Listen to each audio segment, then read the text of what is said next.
I don't even know how to intro our videos, man.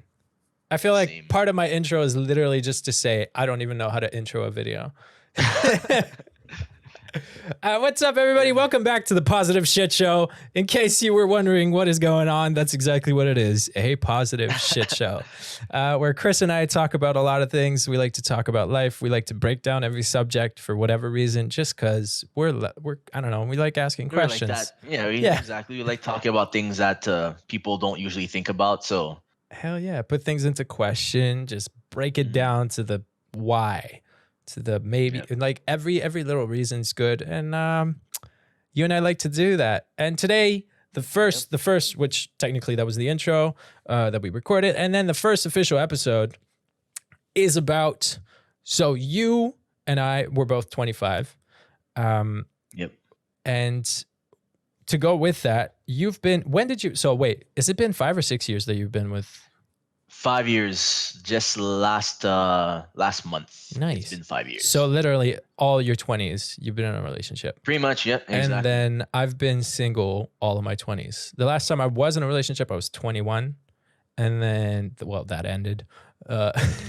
And so, yeah, so this is like, it's funny because to me, I've been telling people I became who I am today thanks to the fact that I've been single. Like I've used the fact that I was single as a good thing, because I was saying my theory was when you're in a relationship, you kind of become the person that's necessary for the two of you. You kind of become that person, like personality wise, like in becoming your true you, right?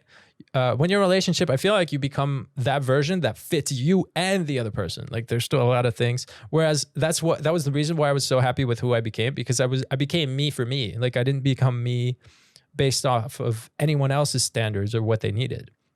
But it's funny because you're the exact, like, I'm not saying your theory is the other way around, but your life is literally the other way around. Like you became, do you feel like you've become the real you by now? Well, I'd still say that there's obviously things that I would personally want to work on and be able to be the full person that I want to be.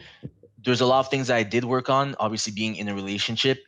But like I said, on the personal side, there's always some space to improve yourself or to better yourself. So yes, I feel right now that I am the person that I want to be, but there's always things that I want to improve on as well, you know? Yeah, that's good. And but that's good too, because you have knowledge. Like, so I like that because exactly, it was like maybe in the personal, you're saying there's more, and obviously there's more in my case too. Yeah, of course. I do feel like I have a good grasp of me, and like it's been really solidified these past few months because, you know, we've been locked inside, and it was like I don't know, it was a great time to be like, hey, is this who I am? Is that like something I care about? But you do have a lot more knowledge than me on being with someone else. Just the you know, the simple idea of just literally sharing life with someone else. I have no clue. And like my whole shtick is literally virtual boyfriend. Like I have no clue. Yeah. As much as like, I don't know, I feel like you know more about behaving with someone. Yeah, well, I've definitely learned a lot because before this relationship, I hadn't had anything necessarily serious, right? Like you know me, in the past years, I haven't necessarily had as many girlfriends as typical teenagers do. As me, it's okay. You can say it. Exactly. As you, if you want. So we're opposites in that sense too, right? So throughout this whole period, I kind of had to learn a lot of things too because I hadn't had previous experiences, you know. I'm the fuck boy in this partnership. It's great. Pretty much. I'm not a fuck boy, to anyone wondering, but I am. In between you and I'm the guy that used to do all of that. But yeah, exactly. So no, for real, you've always been the guy that was like more of a relationship type guy, like wanted it and all of that. Yeah, exactly. Well, exactly. I think maybe I knew a little bit more what I wanted. And also, if I did end up being with someone, I think it was with the purpose of it going further. You know, some people, intentions are different at the end of the day. Some people just want a short fling. Other ones actually do want something serious. It really depends what you want. And I knew that if I was to be with someone, that obviously was to be for a long-term type of thing, you know? Do you feel like, I have a question for you about the two of you. Do you feel like you've helped each other become? So in other words, in becoming you, that's kind of my interest right now, is like, I'm wondering. Oh, yeah, definitely. Like she's helped you become you and you've helped her become her? Exactly. In the sense that when you're with someone, you get to share a lot of things.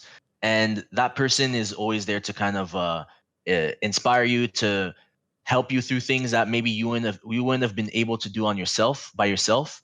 And so definitely we do improve each other, we do make each other better, and that is an element that when you're in a relationship that you really cherish, because that's something that you don't really have if you're just with yourself, you know. Nice. Okay, that's really cool. It's Yeah. it's so funny how it's not funny, but it's just like this is a whole world that I don't know. I don't feel like I got to experience.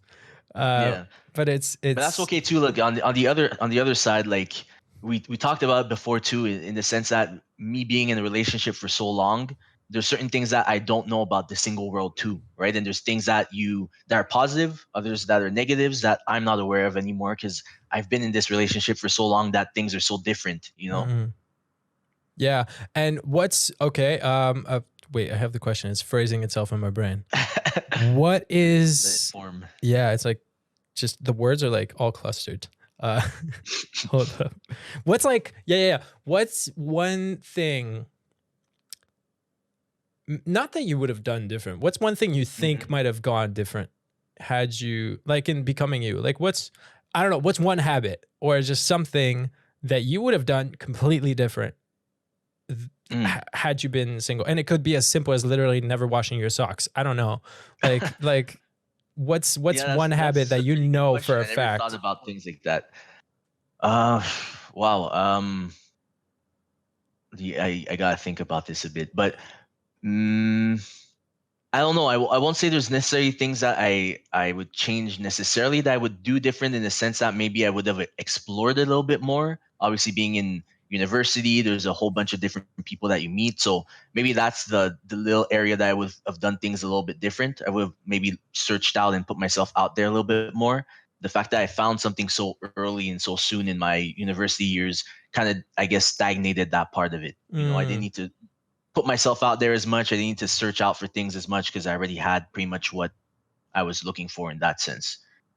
And that's good So too. That's great because yeah, you to didn't kind of have to answer your like question a bit, you know. yeah. No, it's exactly for sure. That's great because Yeah, and putting yourself out there is something that everyone has to deal with. Like yeah, it's a weird thing, and even more in our in our life in our world today, putting yourself out there, literally, like for friends or relationships, just putting yourself out there for people to meet others is such a weird yeah, habit. Like yeah. It's it's definitely a nerve-wracking situation too, right? You're basically like displaying yourself to a bunch of people and hoping that you'll get some positive feedback, and hoping that you'll please someone, or that maybe you'll just make a new friend, or you'll develop something out of it, by being a little bit more vulnerable. So that's something that I didn't have to deal with as much in the sense of a relationship, because I basically found someone pretty early on. So I didn't have to go through all those things that people are going through now. and let me ask you, did that open up? Like are you more open to being vulnerable now? Did that relationship help you be are you do you think you're open to being more vulnerable in the first place? Well, towards my girlfriend, yes, obviously. Towards other people, I don't know if that necessarily had an impact in that sense. Towards other people in general, I think it's more of a personal thing, in the sense that if you weren't necessarily open originally before getting into a relationship, you might be more with that person, but not necessarily with other people, with other friends or just strangers in general. So I don't think it really applies in that sense. Yeah, no, for Yeah, sure. Oh, that's yeah. good. That's Yeah. I didn't But even once again, like I said, it's personally. Some people might, through the relationship, open up to other people more easily, because they're more comfortable now, since they're comfortable with that person. But in my case, I don't think it really it made a difference. And is that something you'd want or not want to be more vulnerable in general to Of course, everyone? of course, yes. It has its positives to be more vulnerable. Me myself, it's always been more of a challenge to open up myself to people. In general. So to me, it's a challenging thing, right? To do that, and I'm still kind of working through that, to be more vulnerable. When in the proper situation to be more vulnerable, it's still something that's difficult for me. Do you cry for movies? Some movies I do. Like I can still tell you, like my top three movies. There's Interstellar and Warrior. Those two movies, if you want to see a man cry, if you want to see me cry, those are movies you gotta make me watch. So I'm not Interstellar I'm makes not you scared cry? about it. Yeah, it does. What That scene part? when that scene where he says his final goodbye to his girl and then he leaves before taking off in the spaceship.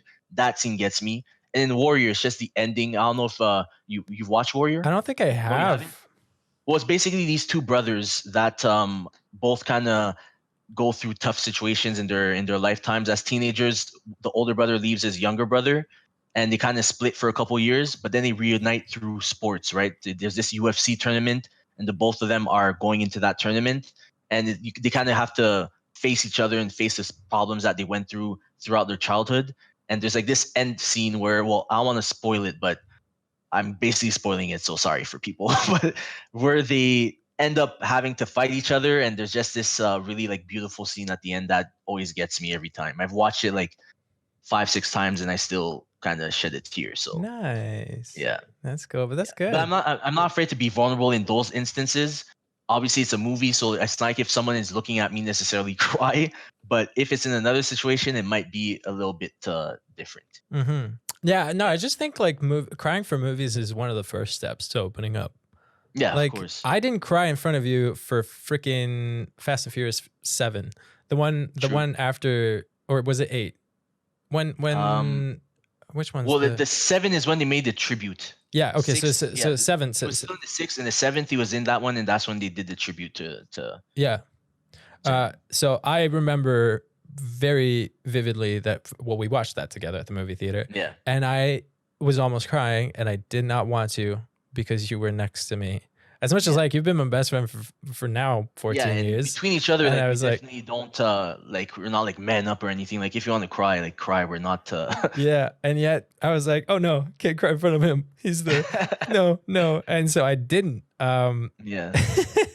But ironically, like I cried for an hour after you left. Like I think I dropped you off after that movie, and then I cried. I just cried for a whole hour, and which is weird if you think about it, because like crying should be just something that's normal, right? Like if obviously something's sad and you feel sad towards it, then you should just let it out at the moment, So to have to hold it is kind of a weird thing to think about, but I guess we tend to do that based on so many factors, Mm-hmm. Does life ever bring you to tears? Like in general, your life events, things that happen in your days?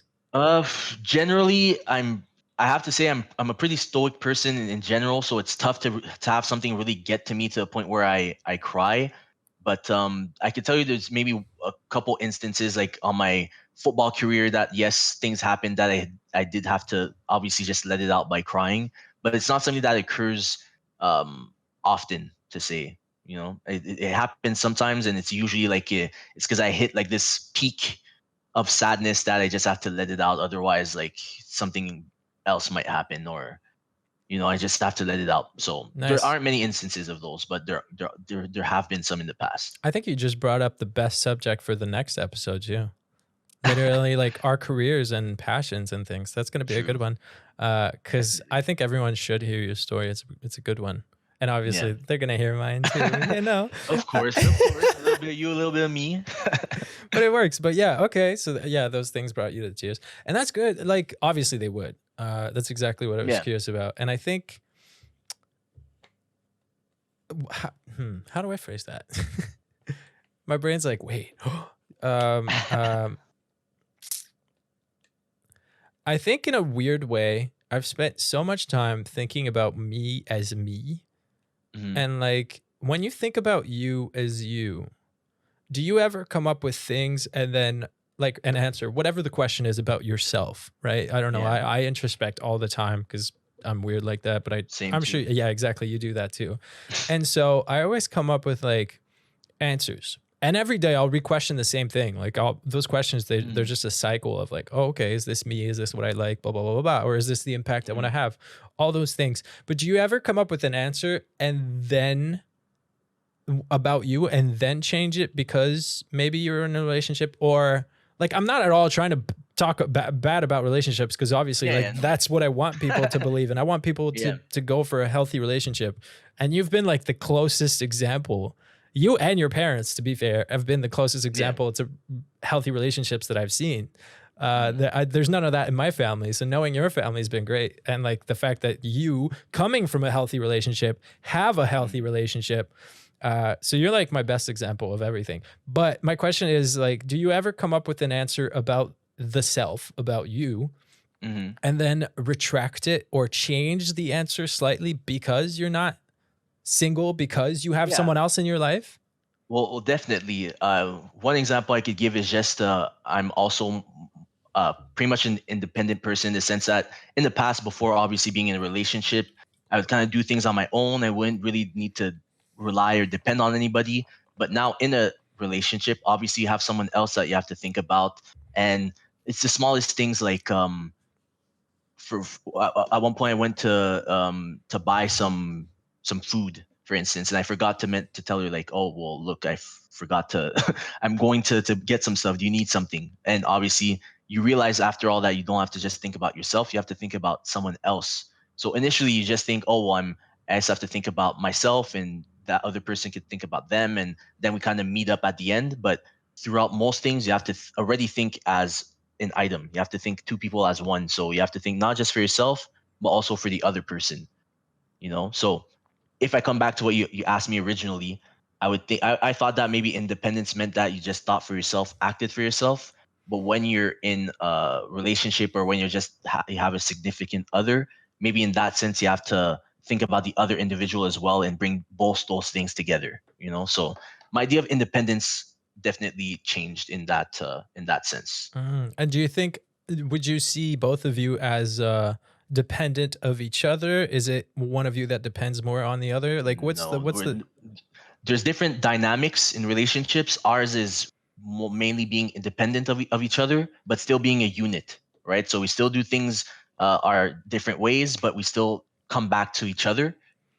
But we don't think of ourselves as necessarily always needing the other person to make a decision, or to do something, or to act upon something. That's so But like I said, cool. dynamics are different from one relationship to another. Ours works like that. Other people are more dependent of each other, but we roll differently. But that's so good. I like that. That's like the healthiest you can do as well, because it allows for a lot of growth within both of your lives, like separately and together.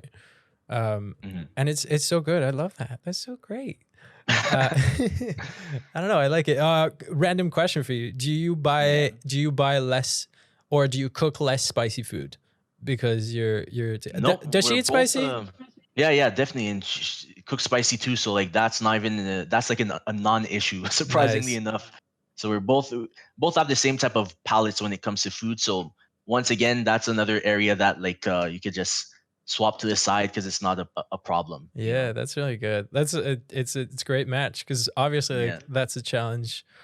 Before before we hit record, I was telling you, I'm just letting everyone. I Exactly. was telling you, And I ended up cooking too spicy yeah. for someone in yeah. Anyway, in real life, I ended up Mhm. cooking too spicy, and it kind of ruined everything.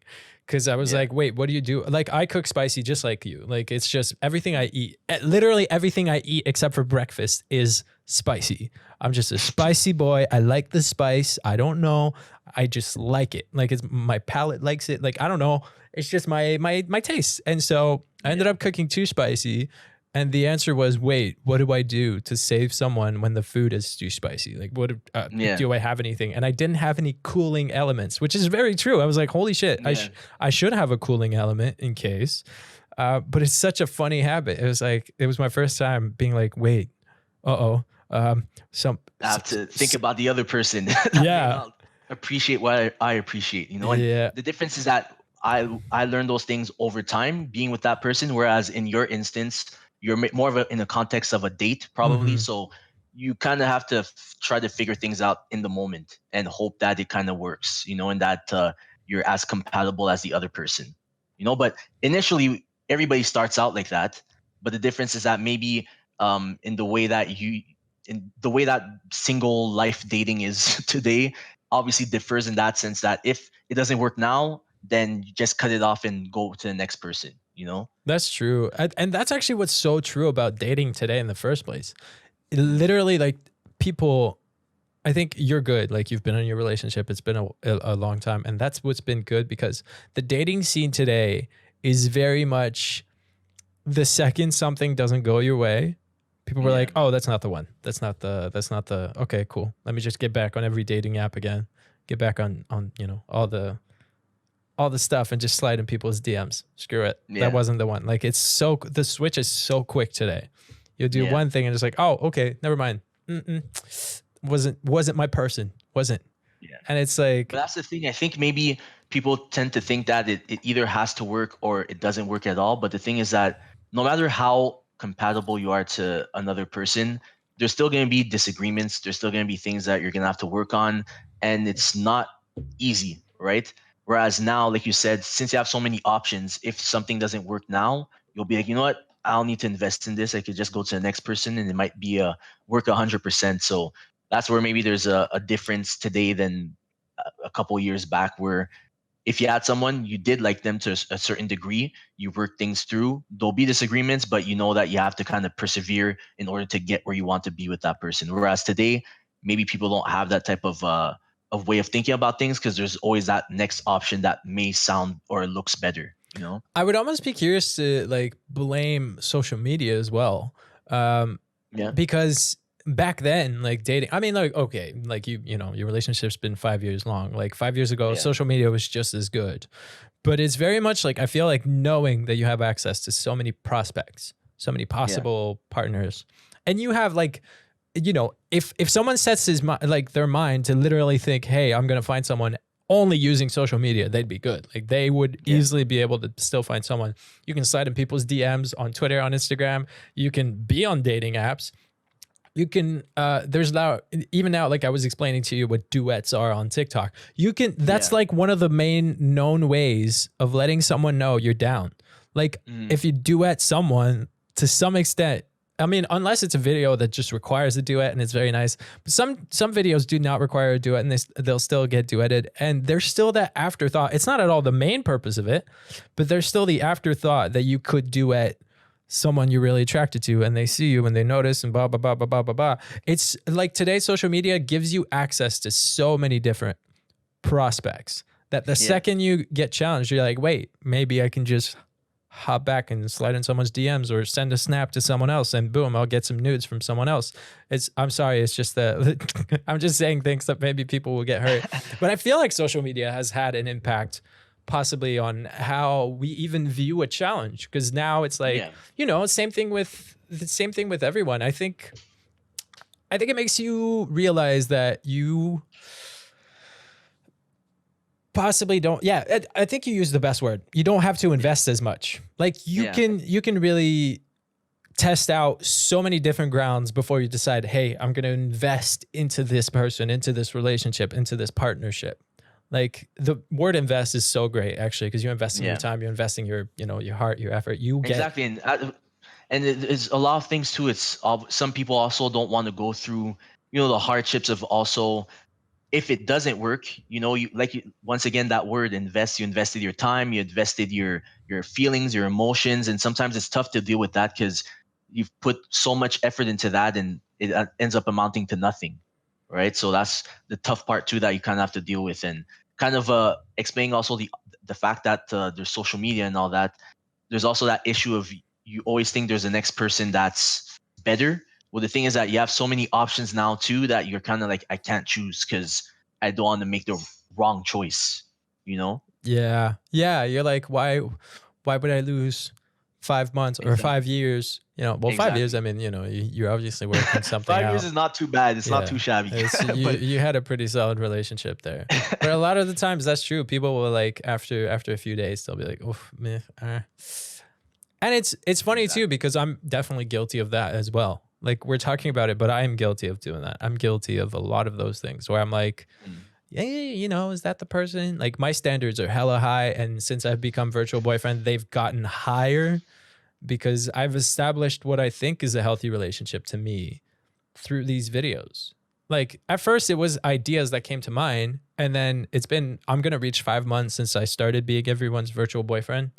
And like within 5 months, it really grew from just me making silly videos about being cute in a relationship to me actually having like, holy shit, yes, this is healthy. Like it used to be just the cheesy moments. That was the first few videos, just cheesy relationship moment. It's almost like a real relationship, really. Because at first it's always cheesy, it's always exciting, it's always fun. And now my videos go to an edgy part sometimes where they'll be like a little bit more, ooh, okay. Which is more realistic because a relationship isn't always cheesy. It's not cheesy forever. It might be cheesy for the first few times for sure. Yeah. But when reality kicks in and you get to know a person, then it gets real. And then there's an edge. It's still just as amazing, but there's an edge. Yeah. Do you guys ever fight? Are you a fight couple or are you a talk it out couple? No, well, what I say is that like a fight in the sense that it doesn't get obviously a physical or anything like that, but it's always to me, a fight has to be a conversation necessarily, because a fight doesn't lead to any conclusion. It doesn't lead to any progress necessarily. So to me, a fight is a conversation. It's basically what it should be. It's disagreements, but at the end of the day, it's to try to find a compromise, because you won't always be right. They won't always be right. But the thing is, you always have to try to find the middle ground in everything. And that's what it is. That's what I find it is. It's a compromise at the end of the day, and you won't necessarily be completely happy about it, but it's to make sure that both parties in the as best as they can, that they reach an agreement that they both feel comfortable in. And that's good because you find a middle ground where neither of you. I think there's a really interesting. So in How to Win Friends and Influence People, which is a great book, you should read it if you haven't, and any one of you as well, you should read it. But in that book, there's a really good part of it that talks about: do you ever really win an argument? Like, is there such a thing as a true win? Because the truth is, being the person that loses, you don't like the person that won. You lose, a part of you starts resenting that person because they won over you. No one likes losing. And so you never really win an argument, because even if I show up to you and I literally teach you how blue is blue and 2 + 2 = 4, and I prove it to you, in every way possible, you're not like, no one's ever like, wow, you're so right. Oh my Lord. Like, yes, you have changed my life for the best. There's still a part of you that's thinking I was wrong. And you resent part of that. And I think arguments are very much that too. Like you end up having this edge of, if you can't completely win. So finding middle ground is the absolute best. Exactly. And you have to be willing to understand as well that when you're in those type of conversations, and it could apply to any sort of conversation as well, that the end goal isn't necessarily to win. The end goal is to actually come to a proper conclusion, or to at least bring to certain change that will lead to progress eventually. I think that should be the end goal of an argument. Some of them, yes, are meant to be won or lost, but most of them should be to build upon those and to be able to progress.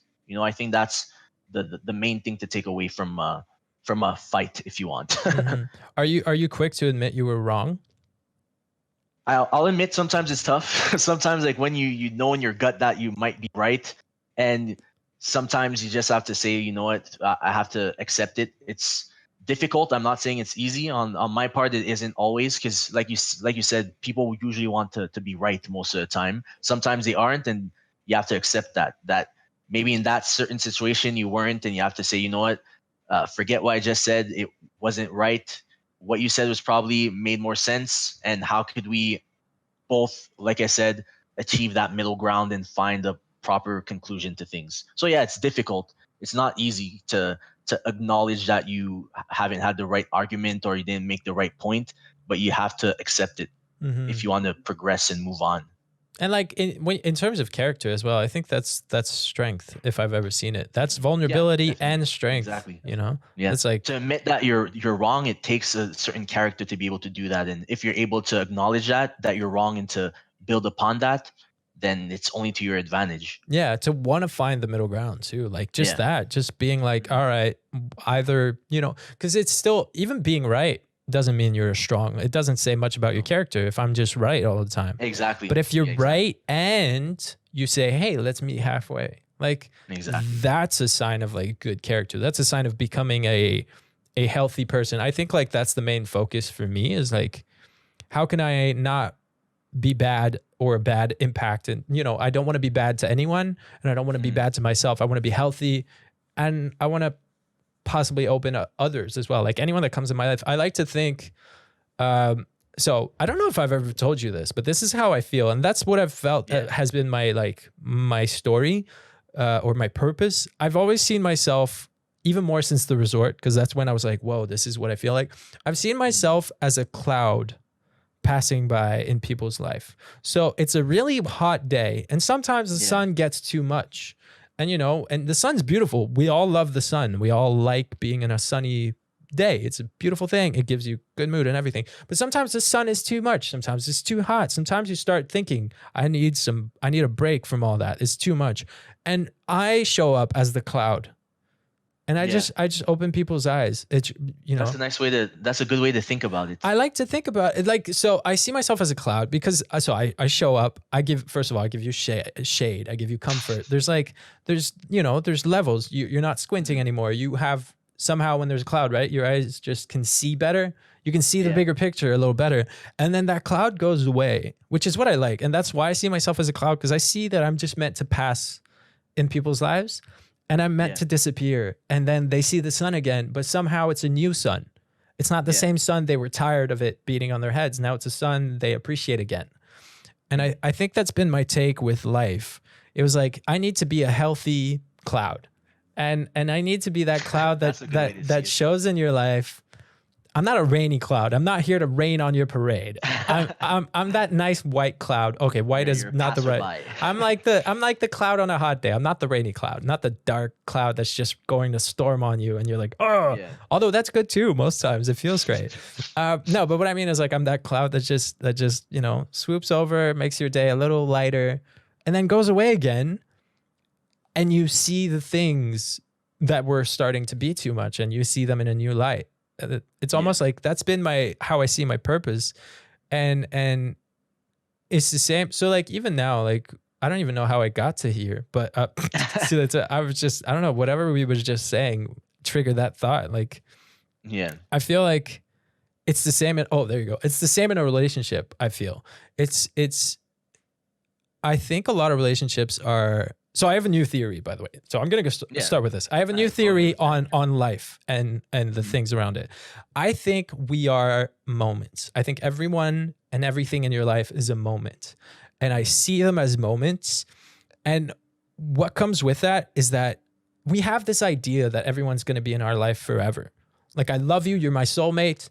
And, obviously I want to keep you around. But if ever our thing went wrong, and like, it would be weird to try to force it despite, I don't know. I mean, you and I, we've been good. We're 14 years in. Listen, this is a long moment. This is a good moment. We're solid. But what I mean by that is a lot of the times relationships or friendships or partnerships in general tend to go wrong. And then a lot of people will force themselves to stay in it because we have this idea that I'm supposed to be with this person forever, as a friend or as a partner, whatever. But we have this idea that, hey, my life was meant to be with this person. When in reality, I think now every new person you meet is a new moment. And with that person, you share this moment until the moment's over. And seeing it as a moment is beautiful because it doesn't have a limit. How long is a moment? You don't know. There's no, there's a short moment, there's long moments, but a moment's a moment. And it even adds on to like, just live in the moment, literally live in that time that you share it with this person, this other human being, and do your best to both impact each other's lives and meet halfway. It's been like, it's definitely, it's an opportunity to learn and to teach at the same time. And like you said, things aren't necessarily going to be forever. Things aren't going to be infinite in terms of a relationship. It could be 5 years, it could be 10. So maybe you'll be married to the person and divorce eventually. But what did you take away from that experience? And how could it make you a better person? And how could it make you change in a way that might work for the next relationship, if you want, for instance, or just in life in general? So like you said, with that analogy with the cloud, I find it pretty interesting because you're passing by, you're having an influence on someone's life, and that person is having influence on you as well. And as you pass and they see the sun, they have a new perspective on things, Yeah, that's why it's been my thing since the resort. Because the resort, that was like when I was like, wait, I really am passing in people's lives really short. Like, because people go to the resort, for a week or two, and then they leave again. But I really had deep moments, deep connections with a lot of the people I met there. And a week later, you say goodbye and you never see them again. Thank thankfully we have social media, but even that, it's different. You share this moment in this different place in the planet, and I don't know. That's when I was like, wow, why am I so good at being in people's lives just for 1 week? And it was like, that's when the idea of the cloud came. And I think it's the same with relationships, exactly like what you were just saying. Relationships is very much like you grow together, and your next, and then it comes to an end, and your next partnership, you still have knowledge, you still have the lessons you've learned, you still have everything that both of you grew together, because it goes both ways. In their partner's next relationship, they have that as in the back of their heads, and you have that in the back of your head. And it doesn't take away from how good or bad the relationship was. Like, there's a lesson. Every bad or good relationship has a lesson and has something good. And it's just like this ongoing gain knowledge and move on to the next moment. Obviously, I'm not at all, foreshadowing anything. Like, your relationship's been great. That's not at all what I meant. I'm just blabbering along at this point. Yeah, but that's definitely what I believe, though. I've been the guy, so that's the way I see it too. So I completely understand what you're saying. Like I said, obviously it's been going well and it's going good, and we're 5 years strong. But I do have to also acknowledge that maybe at some point in the future, things won't align the way that they're aligning right now. And at that point, you have to tell yourself, well, what have I learned from this? And what could I bring on to the next relationship, to the next aspect of my life? You always have to take those things and try to learn from them. Like you said, whether they're good or bad, there's something that you have to take away from it. For sure. Man, this is good. This has been good. I think I have one last question, and then we'll close it. And it's a silly little cute question. You ready for it? What's Of course, go ahead, my man. What's one thing that you've learned from being with her that you would not have learned without? Like, what's one thing that she taught you in life that you wouldn't have figured out on your own, or it would have taken you way longer to learn? Well, definitely, it's another way of seeing and perceiving things. And to be a little bit more specific about that, it's just certain things in life, because obviously we grew differently. We have a different cultural upbringing. And there are certain things that she saw or that she's living that I haven't seen or that I haven't lived, that brought in another way for me to perceive life in general. So I don't know how to say it in a more specific way, but just that my perception has changed due to the fact that we come from different cultural backgrounds. That's something that if I hadn't been with her, or with someone of a different of a different background, upbringing, that I wouldn't have known. So that's a positive. As much as you could gain that from friends as well. Well, that's something that I gained from my relation. Nice. Yeah. So I think to close it off, because we have about 5 minutes. We literally, dude, we're so good. Look, we followed through. Like we had pros. this nice conversation. There's 5 minutes left to our set timer, I think. And so in conclusion, I don't even know, how do we conclude this? Like, it was just a nice conversation about like becoming you, but both. I think a really good lesson that a really good subject we touched on was growing either alone or with someone, and meeting halfway with people. I think every single person you meet in life has an impact on your life. Yeah. And I also think it's been good because your relationship, like you said, you've been quite independent, both of you. Like, you've been able to do your things on your end and then meet together and unite and do all these things. And I mean, I think that's like the healthiest habit. Like, I don't know that everyone should be independent. Obviously, a lot of people are, in a relationship are more like I said, independent type. From one to the next, the dynamics are different, right? So what could work for us may not work for another couple, but it's about finding what works for the both of you ultimately. Here, let me ask you this question, and that's a very open-ended question, so you come up with it however you want. What's your best tip on figuring out who you are?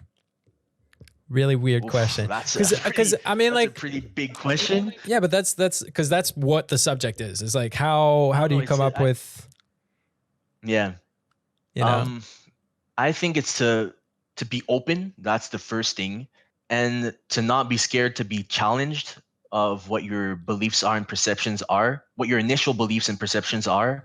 And I think from there, that's when you get to really know who you are, because we don't get to face certain things or certain challenges, or we don't get challenged the way that we should sometimes. And to have someone that does challenge us in that sense opens us up to understanding different things and to be better people at the end. If that's the best way I could answer it. It's a really big question, but I think it's just to be open and to accept to be challenged. Hell You know, I yeah. think I those mean, two like, things are elements that can make you grow as a person and be better. you couldn't have answered that better. I think it's the same. I think it's about, I think even one thing that I love adding on is be open that there's no final answer. Like, be open that Also, the answer you come up with now, like the you come up with now, could be different 2 years from yeah, now. There's this one exactly. saying that I heard the other day, and I think it's very helpful because we have this idea of ourself, Hmm. of you have your idea of yourself. Of you, yeah, And I think we have this idea, but the one saying that I heard that was like changing a lot. I mean, I already believed it, but that saying kind of helps, is you are in no way obligated to be the person you were 5 minutes ago. And hmm, and I think that's a really good one because it's yeah, true, if you learn a new lesson, you don't have to say, yeah, but that's not me. If it's the you relate to right now, if it's the you feel is you, then that's the you. It's like yeah, we're ever changing creatures. And I think in figuring out who we are, keeping it open to being yeah, someone else at any moment. Like, every time you meet halfway with someone else, you're changing. Every time you meet exactly. halfway with yourself, sometimes you come up with an answer and you still, it's really good. I love doing that. I love questioning all the answers I come up with. I Yeah, come up with a lot of like the shower is like my time. If I'm in the shower, my brain is going and I'm asking every question. I'm doubting everything I've ever done my whole life, or yeah, what's brought me here, blah, blah, blah, blah. And I ask those questions repeatedly. Like the same questions will come up 3 days later and get a different answer sometimes. And it's true because, true. you grow, you change, you're ready. You don't get And that's the stuck in thing. one. That's one thing I tend to always tell people is that one of the only constants in life is change, right? So you have to be able to embrace it and to be willing to evolve, because that's where you're going to be, and that's who we are as human beings. We're constantly evolving, and to remain open to that evolution and to that change is what's going to make you a better person ultimately. That's the way I see it, you know? Wow, dude, that was the best. You just, man, I saw the quote. Oh, see, the timer's going off. You I, saw the I, quote that. I saw the quote. I saw the words writing themselves. I swear to you, I saw it. And I think literally the alarm just went off. Anyway, I think this is the best way to close it off. Yeah. So thank you to everyone that made it this far in the episode. I don't know how many people are going to make it all the way through. This is our first long episode. That's pretty much the format. They're always going to be 45 minutes, at least for now, Yeah. unless we feel that it needs more or less. But that was episode technically 1 because the other one was intro. Yep. We even touched upon what the next episode is going to be. So that's going to be great. We're going to record that next week or next time. It should be next Yeah, week. the upcoming exactly. And thank you to everybody that either watched this on YouTube or listened on every streaming platform, Spotify, Apple Music. I think it should be available everywhere. I still don't know. That's great. Because I haven't uploaded it yet. That's why. But thank you to everyone that did listen and stop by with us. This is, your co-hosts, Seb and Chris. And we will see you guys in the next one. Bye. See ya.